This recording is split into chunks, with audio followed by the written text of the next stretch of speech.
Episode 66, Your Harlow. Introducing Micheal Casey on the BTS Creative Academy podcast, Uncut. With me, your host, Martin Colton. I've got a little tradition that's built up with these, that I like to start all these podcasts, it's quite simple, with a clap, a little intro clap. It started because I don't have a clapper board.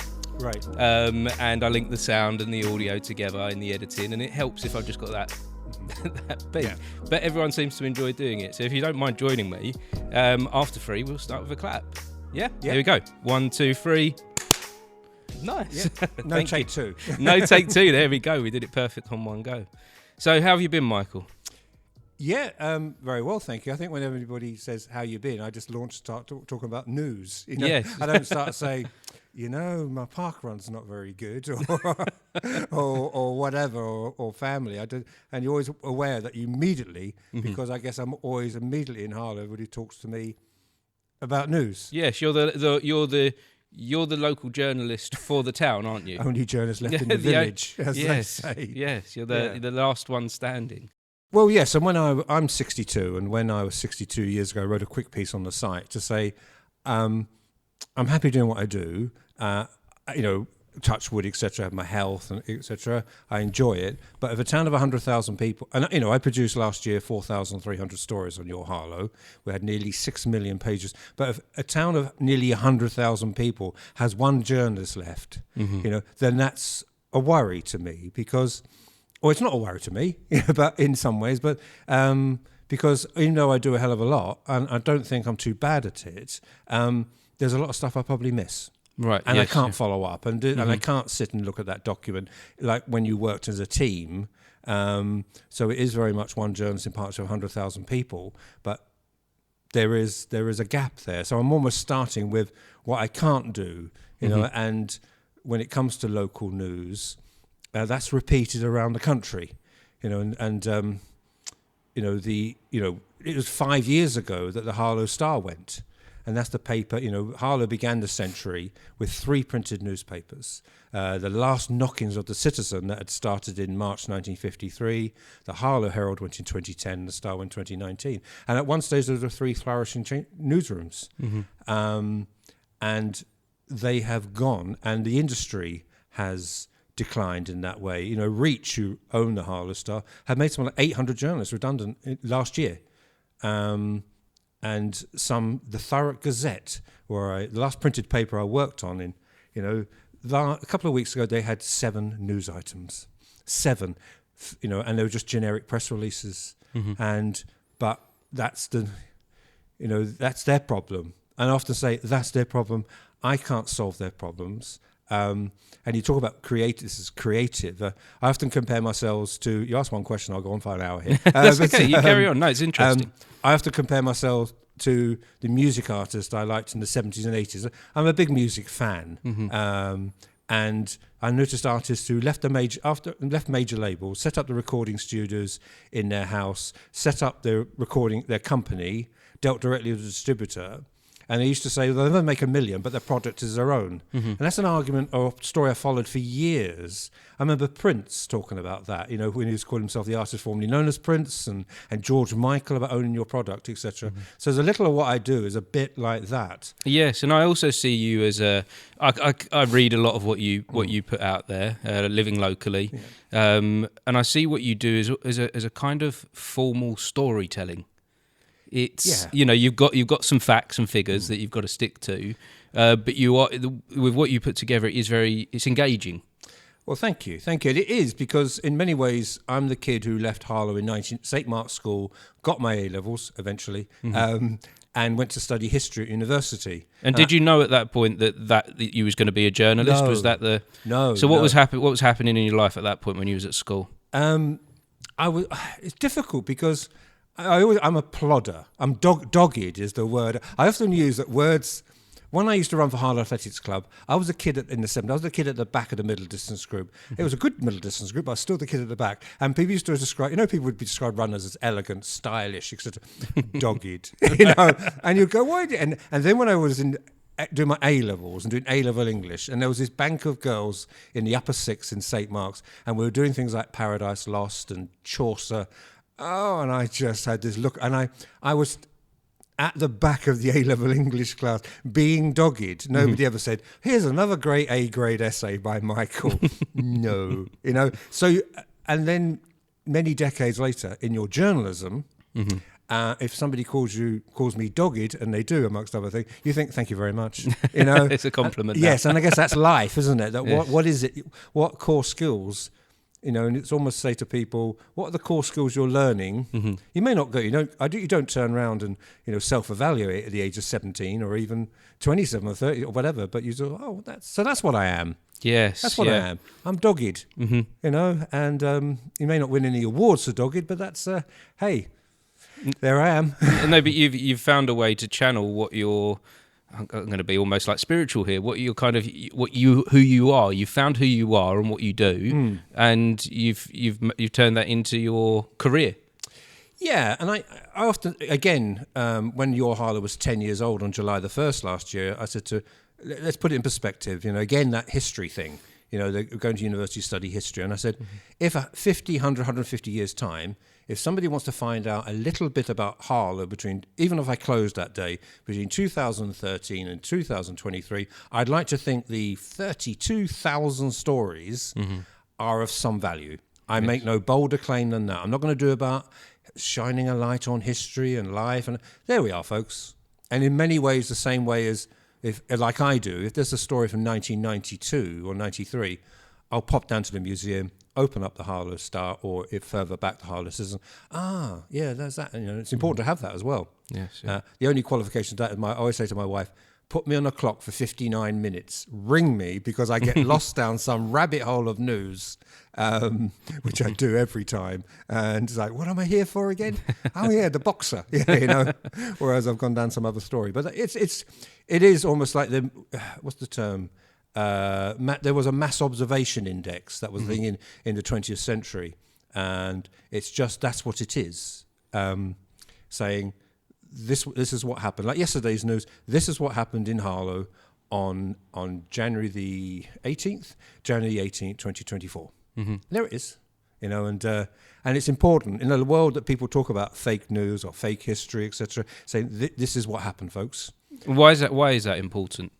Because things, I was just before we got here, I was speaking to somebody, a writer and journalist called, his pseudonym is Otto English, and he's had 2 books over the last few years, one called Fake History and Fake Heroes, and we talk about how history gets, I know people say the winners write history. Yeah, the winners of the wars are the ones that write the books. Yeah, yes. But it's important. That's the point of studying history. That's why I keep referring back to the kid at the back of the university class.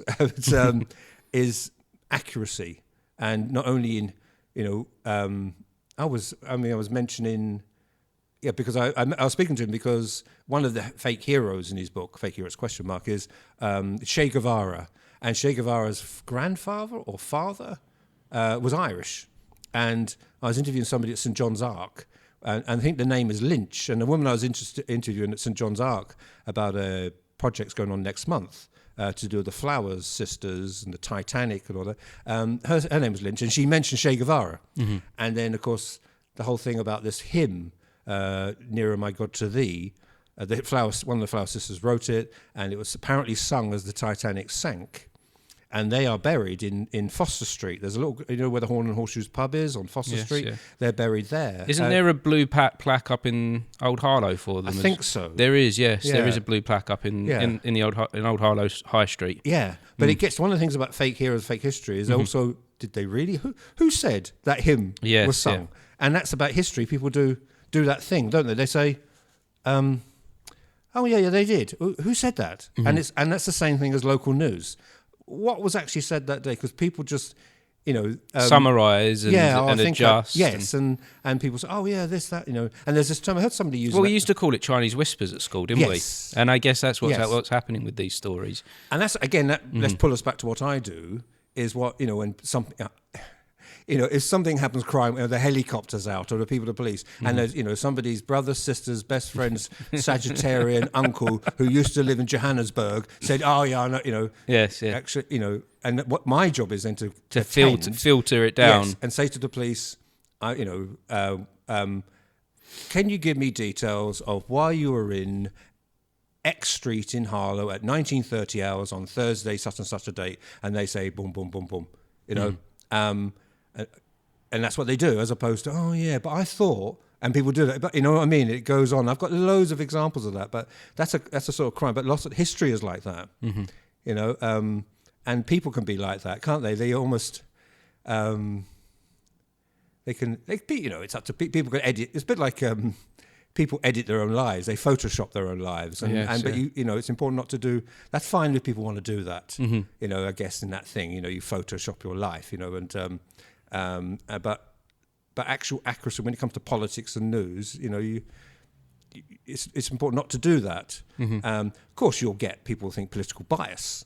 I always know I have a good local election campaign where I'm called a Tory foghorn and a Labour stooge. Thank you very much. 1 minute I'm backing Robert Halfon, the next minute I'm loony left. Yes, yeah, and I think all the medias do get labelled as a one when it comes to politics. It's almost like a lot of the people that would vote Labour think that the BBC, for example, is too conservative. Yes. But everyone that votes Conservative thinks that the BBC is too Labour focused. And so how do you become like an independent source of information? I think on my Twitter bio it says one journalist in partnership with 100,000 people. And, I think it started at 90 and now we're at 100, with the population expanding. And it's simply, a lot of the time is people will tell me, but it doesn't take overnight. I started, because I have Your Thurrock as well, which I started on September the 1st, 2008. So it takes a long time to build an audience, and also that thing that everybody just to be go-to doesn't happen overnight. It's a lot of hard work. And people slowly, it takes a while for people but they pass on information, and they say, so for example, I think a relevant one is a few weeks ago, somebody did a Freedom of Information request and to ask the hospital, Princess Alexandra Hospital, have you been on any overseas trips in 2023? And sent the questions, boom, boom, boom. And then they passed over the FOI to me. So I didn't do the FOI, I was blissfully ignorant of any overseas trips. It's like the Mr. Magoo of journalism. That's a niche one, by the way. The older you get, you make these references and thinking, how many people are going to get that one now? But there we are. And in the end, it was discovered that some of the staff went to an IT conference in Las Vegas. Yes, yeah, and didn't that ended up making national news? Absolutely, because it cost £58,000. Turn right, did you? And it's just the optics are terrible. Yes. However you do that story, however you justify it, it's the optics. And I remember the leader of Thurrock Council about 10 years ago, Labour leader, and there's a planning conference in Monaco or Monte Carlo or something like that, where all the movers and shakers are done. Yeah, of course, very expensive to go to Monte Carlo, isn't it? It's not a cheap holiday. And he thought, as a Labour leader of Thurrock Council, do you think I'm going to go down to, when people in Purfleet and Tilbury are on food banks, this is even, 10 years ago, so I think I'm going to go down to Monte Carlo, but the movers, well, I've got their phone numbers, you can do blah, blah, blah. And he was always adamant about that. The minute the Tories took over in Thurrock in 2016, straight down to Monte Carlo. And that will be the Thurrock Council that now has gone bankrupt with a £1.5 billion debt. I'm not saying the two are inextricably linked, but it's that optic. It was the optics all the time. Yes, yeah. But that story, but the question you asked is, that was somebody else giving me, so whether it's a helicopter or the FOI or somebody and also the good news, the good news you cover the good news in the town as well. Oh, yeah. I think I always, back in February last year, I did a guest lecture to the journalism students at University of East Anglia. And I said to them, here's my January the 1st, 8 a.m, walking around a pond that was a murder scene in Harlow. I said, January the 31st, 8 a.m, walking around another pond that was a murder scene in part of the murder scene. I said, but in between there are 320, 30, 40 stories that paint a picture of all that's going on in the town, and And it always sort of slightly irks me when somebody said, if you do put a good news story, it's nice to hear from good news for a change. I feel like saying there are about 3,600 good news stories, Yeah. But if you just want to see the bad news, that's all you're going to see. The bad news seems to get highlighted a bit more, doesn't it? Because it's a bit it's something in that shock thing, like was it 2 years ago, over about 18 months ago, there was the murder in the town, wasn't there, in the pond, that what you were referring to? Yeah, it's a year ago. That was a year ago, was it? And the trial hasn't happened yet. Right. Trial's next month, etc. So always have to be careful about being active. And again, that was very big local, that was very big national news as well, yes. wasn't it? Yeah, talk about advantage, though, if you know what I mean. I actually want to see a cliched journalist, like something out of the movies. It was New Year's Eve. I was at home. My second eldest granddaughter's 10th birthday, so her and her mum and the others are around at the house. It's 3:00. They're around the house, and my phone message, WhatsApp. Do you know why the police have taped off Oakwood Pond? So like some cliched, hackneyed old journal. Oh, just popping out for a second. But that's the job. That's the job. And also the point is we call it the best zoom lens of your legs. So I either stay there in the house and wait, or you go down and go to the scene.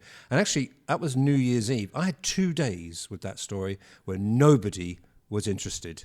Nobody. And it's after 2 days, somebody from BBC, who I get, BBC Essex, so I get on very well, have a good relationship with them. And they said, hi, can we ask you, et cetera, et cetera. And then suddenly, BBC Look East, came down and did a piece with them, and then Sky, and then Nationals, et cetera. And because it had that element to it, and then we got press conference. I think press conferences outside Harlow Police Station. But I was saying, 2 days. Thank you very much, lads. I made that joke to the people who do the park run. I said, any chance of me, because it's Saturday 9 a.m. every day. I said, any chance of me turning up on the Thursday and getting 2 days head start? Because they do that in my job these days. But, But actually that 2 days factor is maybe that thing is what else do nationals miss? Not only in Harlow, if there's not me, they can go, oh, your Harlow's covering it. Then what else is going on around the country that is completely missed? So what is the value of local news then?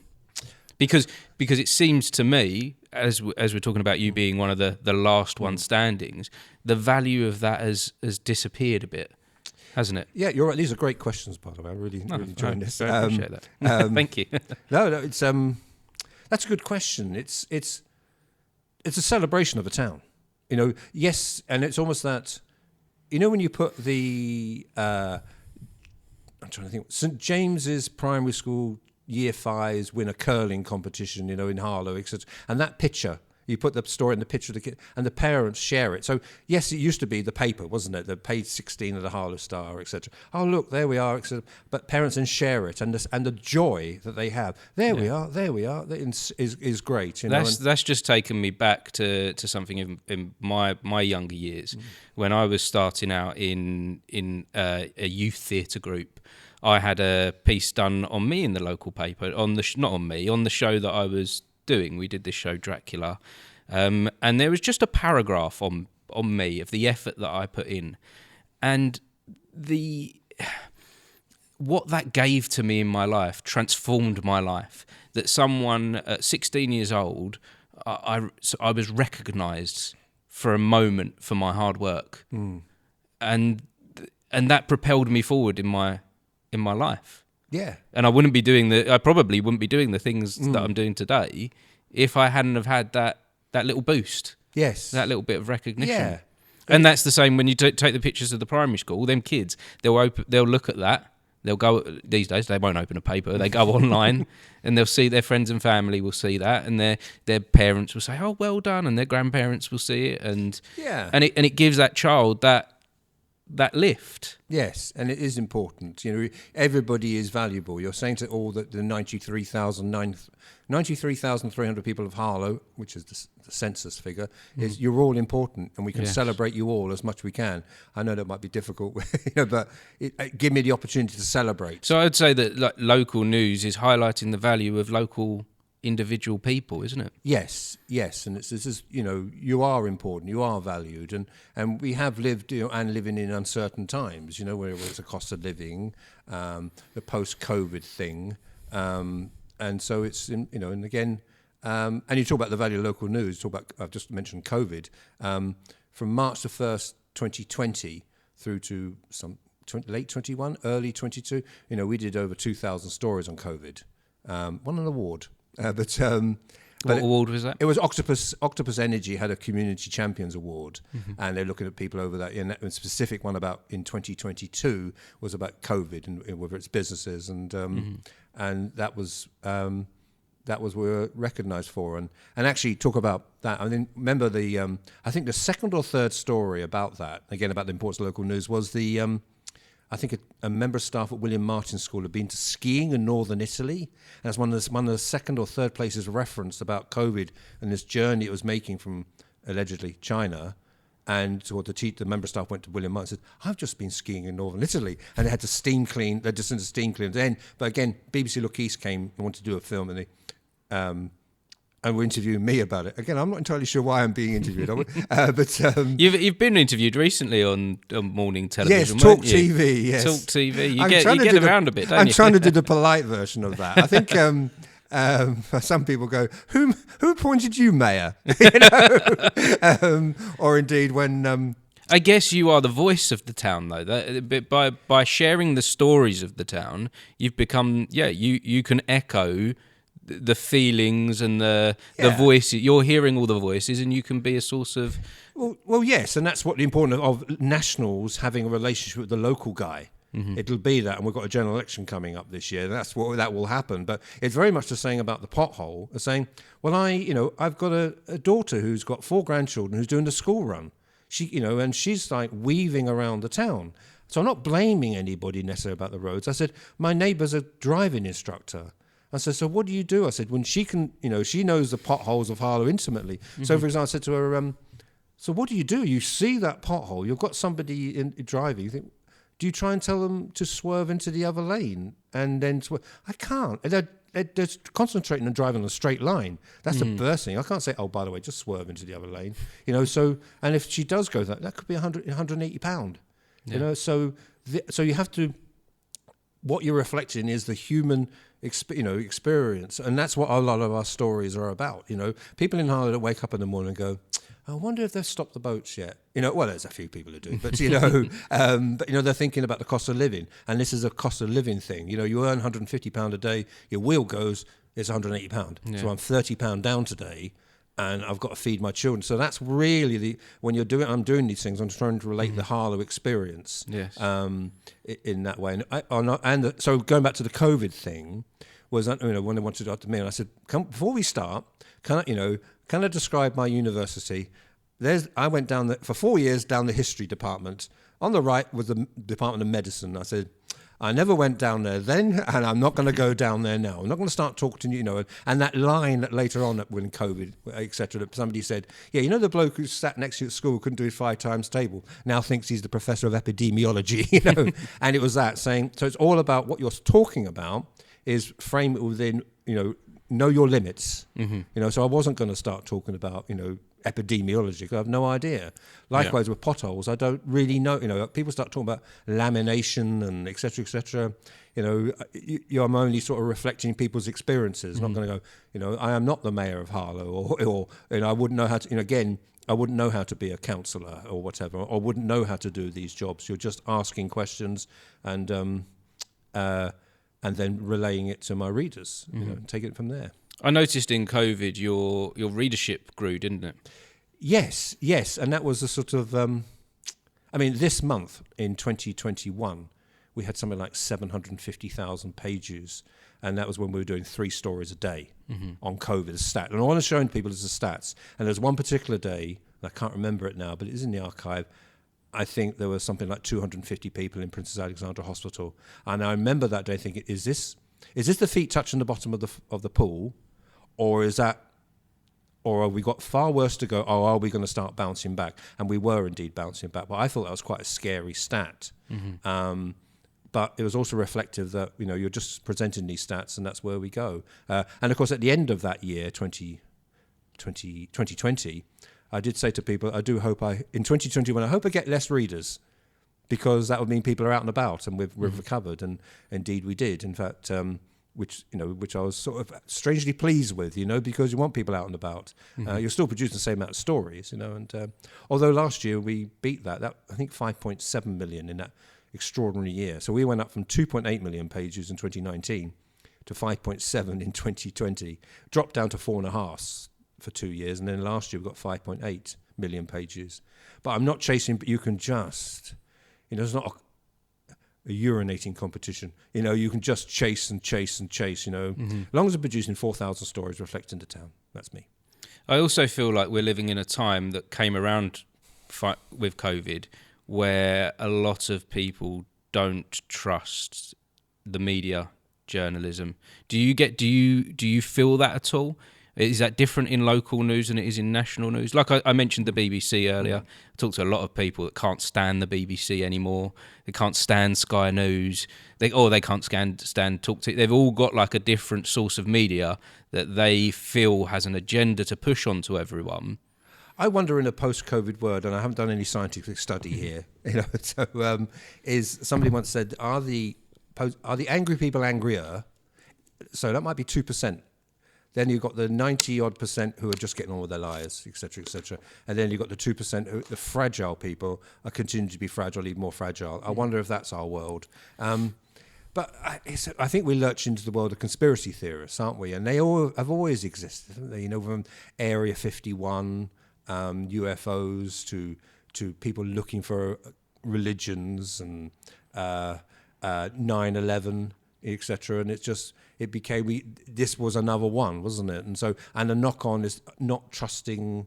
I'm not sure what it means, not trusting the media. It's just a sort of. It may be just to do with that person. Maybe, as you said, people talk about woke BBC 1 minute and conservative Laura Kuenssberg and Nick Robinson. Nick Robinson was the president of the Student Conservative Union at Oxford. You take your choice, don't you? Yeah. No, it is a. I guess it's a difficult time to. There are a lot. There seems to be a very strong left and a very strong right. Would you agree? Yes, I think whether it sorts itself out. I think one of the things is we are in the dying days of a Conservative government of 13 years. Mm-hmm. So it has that and has that feel of, and I've been here before. I was just looking back at 1979. I don't know, gone on to this subject, but January 79, the Prime Minister, Jim Callaghan, went to holiday in Caribbean. We've got bin strikes, we've got loads of strikes, et cetera, et cetera. Came back, he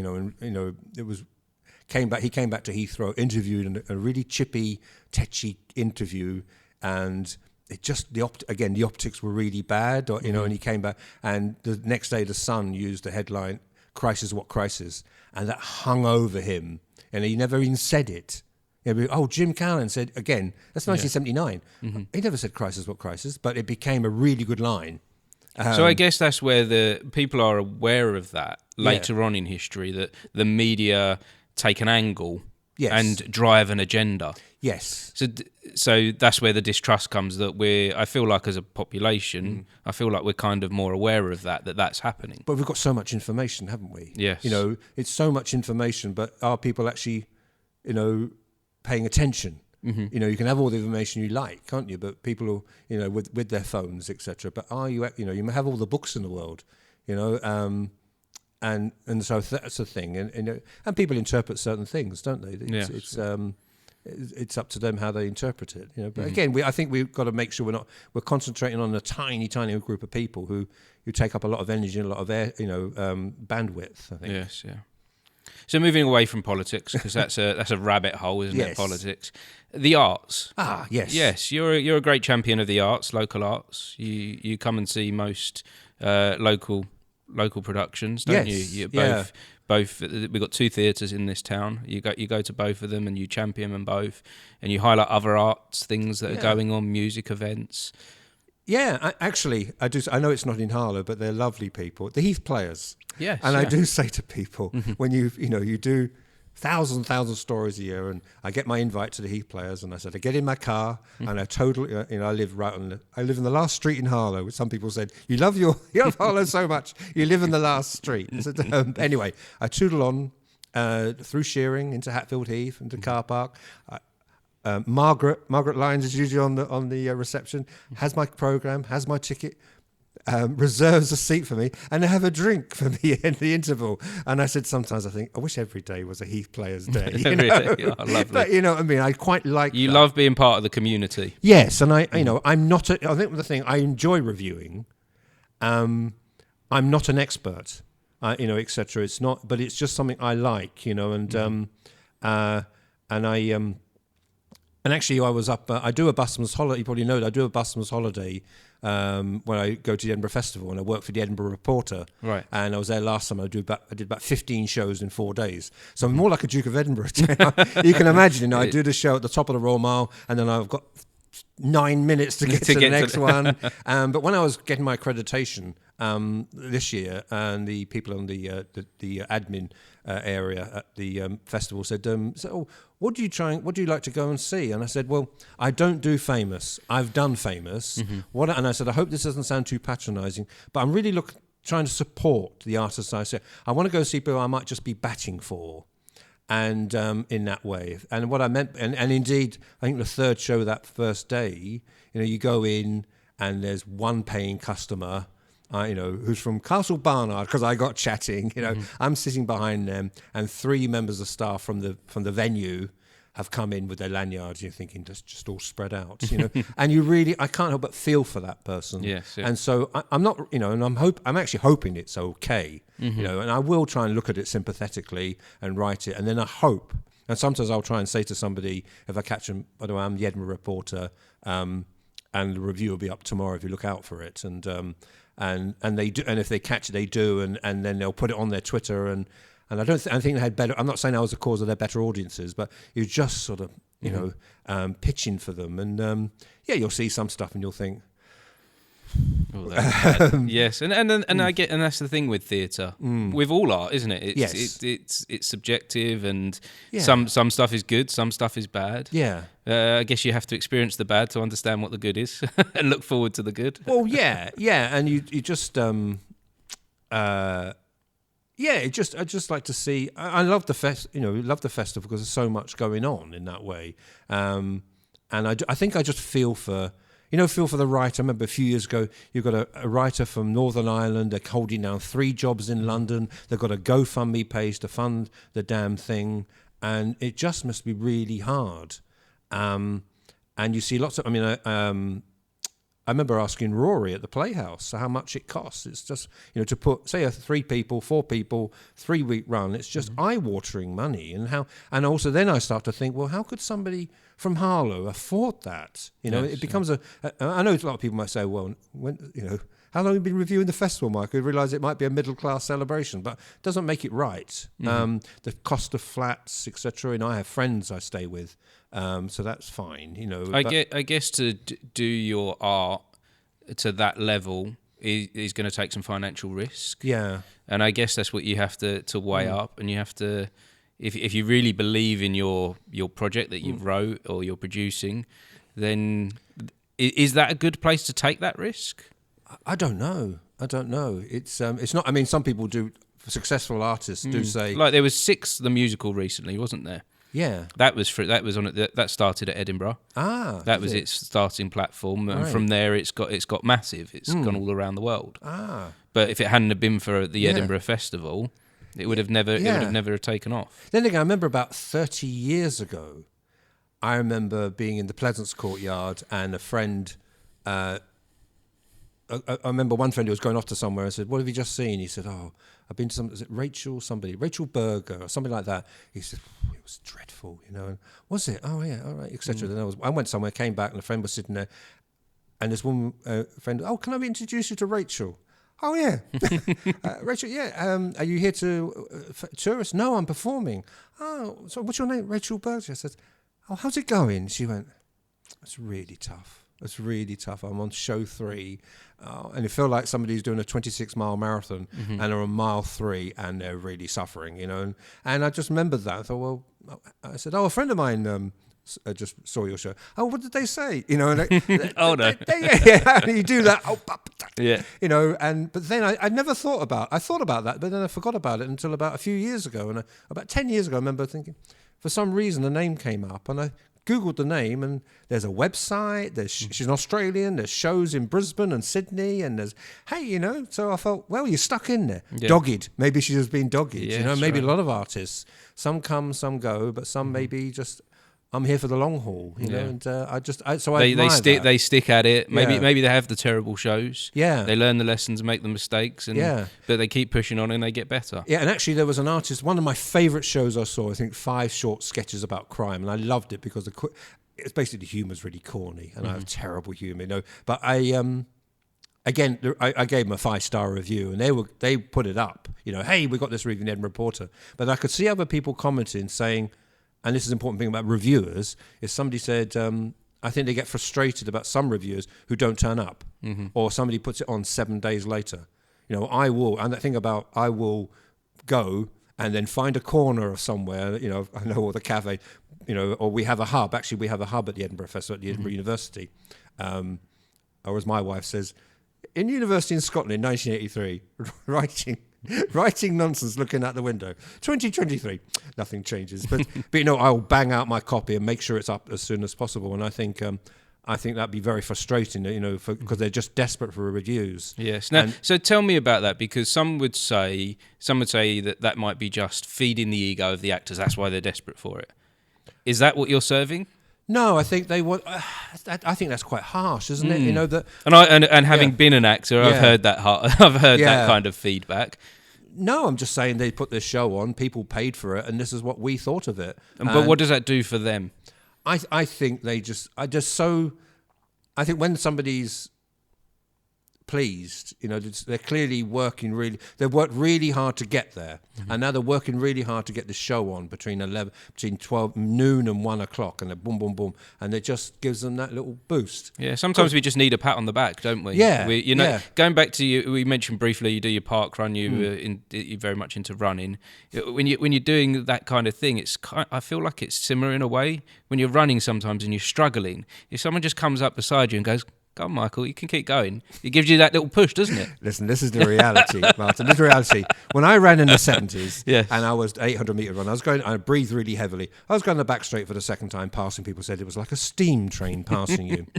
A few years ago, I was doing the park run on a warm day, and I was going down near the adventure playground, and I passed somebody, and he just got a bit of a shock. He went, "Oh," he said, "I thought it was an old Labrador." And you know you want to do that sort of Oliver Hardy, Ricky Gervais look to the camera going, why? What am I still doing here? You know, and but it is, and it's just, again, that's that thing, isn't it? That I say to people, it's that doggy thing. I said, when people would sometimes do that, have you just taken up running? And I said, well, I first competed in July 1971, and I've been doing it I said 2 good years. And 51, not so good, but I'm still here, you know, et cetera, et cetera. And actually, I was interviewed by Cardiff University, have a Centre of Journalism, and they were talking about, I think it was about mental health, et cetera, et cetera. And they said, "Are you on the whole time?" And I said, "Yeah." I said, and actually, in a good way, I'll be doing the park run. And I was doing it a few weeks ago, and somebody said, the kiosk, you know, they said, you know, the pitch and putt kiosk. I said, yeah. Is it a listed building? And I was like, I'll find out, but I'm running out of breath. You know, it's like people just do that. Yes, but actually a good one was somebody modestly, the very modest guy, and he just said, I'm really embarrassed to say this, but it's a New Year's Day about 1 a.m. myself. I was walking down near 2nd Avenue, saw this guy lying on the ground, and he was shallow breathing, and I did CPR, and I called the ambulance, and the ambulance came, and I said, "Oh, well, I know," and I followed it up, etc. And so that was a really good. Ada's story was he was also CPR trained. He has a defibrillator at his work, and I got a statement from the ambulance service on the importance of CPR training, etc., etc. Although I saw him the other day, he edited his own wife out of the story, and she's now blaming me. He went, "Oh, you know what Casey's like," so I'm getting the blame. But it was just. I'm not sure where I drifted on. You mentioned parkrun, but I think it's that thing about, they asked about, are you on the whole time? And I think I say to people about being local journalists, you know, I think I did a piece on the One Show 5 years ago where I said, unless you are reviewing at the theatre, attending the council meetings, or indeed being at the crime scenes, you can call yourself what you like, but you're not a local journalist. You're a karaoke version. And that is the problem as well, that people not attending stuff, you don't get a feel for things. Yes, and that's become... So the Harlow Star still exists, doesn't it? The Harlow Star was the big paper of the town for a long time. Yeah. I even went for 20 years ago. I almost got a job there. Not surprised. Your questions are great. No, not in journalism. In sales. I was in sales 20 years ago. It was like another side to my career. But yeah, when in that time, 20 years ago, it was the main local news source of the town. And sorry, you thrown me telling me I was good. Thrown me a compliment as thrown me where I was going with the question. Where was I? Sales, Harlow Star, 15, 20 years ago. Even I lose my place sometimes. That's all right. Welcome to the club. It's where we're getting older as well, isn't it? But they lost their way. They lost their way, didn't they? And when they report on local news now, thank you, Michael, for getting me back. They lost their way. When they report on local news now, you can tell that the information that's coming in from them doesn't understand the town at all. Yeah. And actually, the year in which I'd already been running Your Thurrock since 2008, and I started Your Harlow in 2013 on the back of a grant from the Carnegie Trust in 2012, basically asking Carnegie Trust, celebrating 100 years, Andrew Carnegie, philanthropy, saying, do you know an area that doesn't get enough news? And I said, well, I think I know one, and it really, Your Harlow was just the second string. Now, I was thinking more of a history project, but also film, because I film a lot of news, and it's on our YouTube channel. So it varies. So Your Harlow was this junior paper getting, I don't think those first couple of years, 200,000 page views in the first year, 250, 350, so very much. But 2016 was a year in which I felt to the Harlow Star, you are really losing your way here. And the reason was that was the tragedy, the Bouncy Castle tragedy. Yes. And that was very much... Again, I mentioned the best Zoom lens your legs. I've been down the town park that morning doing the park run very badly. Went back in the afternoon working in the office, and then somebody from Pets Corner near Pets Corner texted me saying, I think something really bad is happening here. And again, that best Zoom lens your legs. So, and I got back down, parked in the Greyhound car park, and you're just, I was actually grumbling. I'm back here, I'm walking up the road, etc. And then when you got there, and I just put my camera on, and I thought, I could see. I was there before the police got there, but you've got that. The ambulance are there. There's people, and then you've got the air ambulance over my head, and you're just filming. And then the police are running towards the scene, and you're just. It was a tragedy so big, it was almost like a moment. Like, can the town recover from this? Yeah, and from a news point of view, it's one of these that you and it's you talk about trying to be. I'm just checking my watch because I've got my hair in 10 minutes. It was one of these in which you're holding your camera. You've got the phone onto the ambulance. Of course, it's Easter. Ambulance service, the police, etc. You've got what you have. You're trying to be careful here. What you're doing, because I've got a feeling I knew what I was filming. Get back, put the story up. Police then rung me. When it's the chief inspector for the control room and not comms, you know that it's going to be bad. Are you ready, Michael, for the statement? Just put it on. And actually, my wife, bless her, is a very good editor, emotional editor. And when I was putting the film, she said, I think you might want to cut about 2 or 3 seconds there, and did that. Put it on. And that's one of these things also. I put the story on, and I was then going to go out for a takeaway Indian and get a bottle of red wine. I said to my wife, we'll just wait here for a couple of hours. And sure, about an hour later, Sky News on the phone. And then we had everybody. And it's one of these things we're also trying to keep because my office is always in my house. Yes, yeah. We try and keep it separate. But it was almost like a Truman Show out-of-body experience. My wife's, that 9 o'clock news, you're turning BBC, Sky, local news. And how do you emotionally cope in a tragedy like that? I'm quite. I think I don't break the fourth wall. You know what I mean? You're there, etc., etc. And so you're able to separate yourself because you have, like you said, you were there before the police. Yeah, you're seeing the helicopters coming down. You're in character. You must see some distress. Yes. Yeah. Yes. How do you keep a young man from Pets Corner saying, "Why are you filming this?" And people sometimes do that, don't they? Why are you doing this, etc. And they get upset. But it is a sort of, I do think you sort of separate out. I'm not actually here. Mm-hmm. You're here as a journalist. And let's go back to the value of the journalism then. Yeah. So the value that has. This is what's happening, and that's, and you're putting it up there, and the traffic was immense on our site. But you're saying to the BBC and Telegraph and what would happen if we didn't share those stories? If we didn't record it? If we didn't? Then we got my brother, sister's best friend's cousin from Sydney, who's a Sagittarian, tells you what, and that's where it just goes all over the place. Mm-hmm. And history's hard enough. History's hard enough to, it loses its. People say, "Oh yeah, was this, was that," and that's where these are the facts, folks. I'm standing here, and people may not accept it. We're getting that in the Middle East, aren't you? You're getting this and that. You're saying, well, this is what I'm seeing right here, is what I'm reporting. And but going to the local thing, and then in August we had the killing in the Stowe with Arik Josvik. And that was and what I'm saying, though, the thing about we mentioned about the Harlow Star, about that they reported about 24 hours later. And I felt, again, that running thing. If you're going to give me a 24 hours head start, then I'm going to really seriously think about upping my game in Harlow. Yeah. The Stowe killing as well, 8:30 in the morning. I get a text saying, "Do you know what's happening?" And again, that was one of these very quickly. It's just 2 police officers and a forensics and a serious assault. And again, I've been around long enough thinking this is unlikely to prove, sadly, and it was. And again. And I did this little panning shot on Sunday morning saying, nobody here. 3 days later, everybody's here. And again, and actually, I'm trying to remember his name now, from BBC, Dominic Sanford from the BBC was there, and he just sidled up me. He said, "Are you the local guy?" And I must look like the local guy because I'm just standing there, and I'm just standing there. He said, "Yeah, I'm the local guy." He said, "Do you know what's happened?"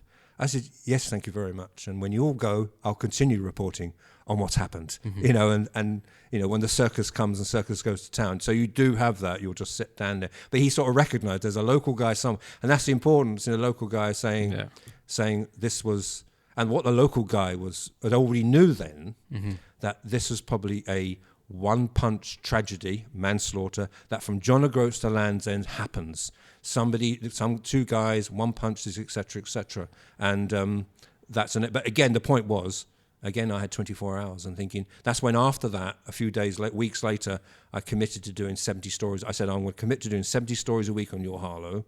And then when the Harlow Star closed, so we continued that, and now we do whatever it is, I don't know, 100 a week, and yeah, so I just continue to do that. And it is a celebration, and I'm aware I've got a few minutes. Yes. When we started, I put our mission statement was very much 1847, 1947, 2047. 1847, we're all fields. 1947, the New Towns Act. 2047, what will this town look like? Will it be called Harlow? Will it be Harlow and Gilston Garden Town? Will it be the London Stansted Cambridge corridor? I'm not Charles Foster Kane, and being an Orson Welles fan, and I want to make sure that the communities are maintained. So that's why I'll do things. I want to make sure that you still have some form of organic community, that it is a town with a community. And I make no bones about that, and saying, because again, sometimes I write less for the 62-year-old and more for the 4 grandchildren. So likewise, if you're going to build Latin Priory or Gilden Park, and you'll have no health facilities. Now, you might say, well, we can't guarantee GPs. Well, you've got a school there and you can't guarantee teachers. It's very much saying, what's going on here? And you just keep, that's my job to say. Highlight these issues. So very much like Latin Priory, which is just at the Hastings roundabout, and you're going to have 5,000 people living there. You're saying, well, hold on a second. You closed Ostler House in Potter Street a few years ago. You've got Lister House, Hamilton, and Bushville. So where are Limes in Epping? Where exactly are these people going? And it's about asking those questions. Yes, or when you on Talk TV talking about potholes, and a few hours later, Essex highways are in Latin Bush on clearing the pot or fixing the pothole that my neighbour driving instructor complained about. I'm not going, so it's not going, it was me, It's just, but you always, and also finally, every story has staff reporter. People say, why didn't you put your own name? Because I'm not the story. The day you think you're the story, or you think your opinion matters, I think you're finished. You're no better than a blogger or somebody commentated, although I value people comment. It's just, here's the news, folks. There it is. And you decide whether you think it's of value. And every day is an empty canvas. And, so after this, after I get my hair cut, you go back and do more stories and see where we go. Thank you, Michael. Well, I appreciate you being here. One last final question for you. So what I'm doing here is fairly similar to what you do. Mm-hmm. Have you got any advice for me as I move forward with this, as I explore people's stories, explore people's journeys, what they do, and I want to share them? Have you got any sort of words of wisdom to leave me with today? Well, you're a great interviewer.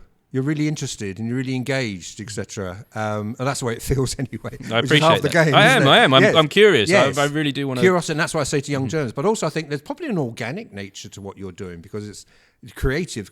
Even I was driving there, I think, I wonder about such and such, who started in the arts and now was in politics and now is more in church. And I wondered that I think there might be an organic nature to this, and like a lot of podcasts, that yours might just expand and start. You might say, well, I'm enjoying this, and I hugely am enjoying it. Yes, yeah. What I've got to do is make sure I start putting these on our site. I'd really appreciate that. Yeah. Don't mind sharing. Yeah, and saying just dropping in because I look at that. I'm working. Oh, let's see that one. This one that comes up. So I think again, partnership working is really important in your Harlow. And but I think that's it. I think I think there's what you started with. I think you could easily just go down other channels and see where you go. Wonderful. Yeah. Thanks again, Michael. No Appreciate your time today. Thank you. And keep checking out your Harlow. Yes, and seeing what's going on there. Yes. Thank you. Thanks. That was the BTS Creative Academy podcast, Uncut.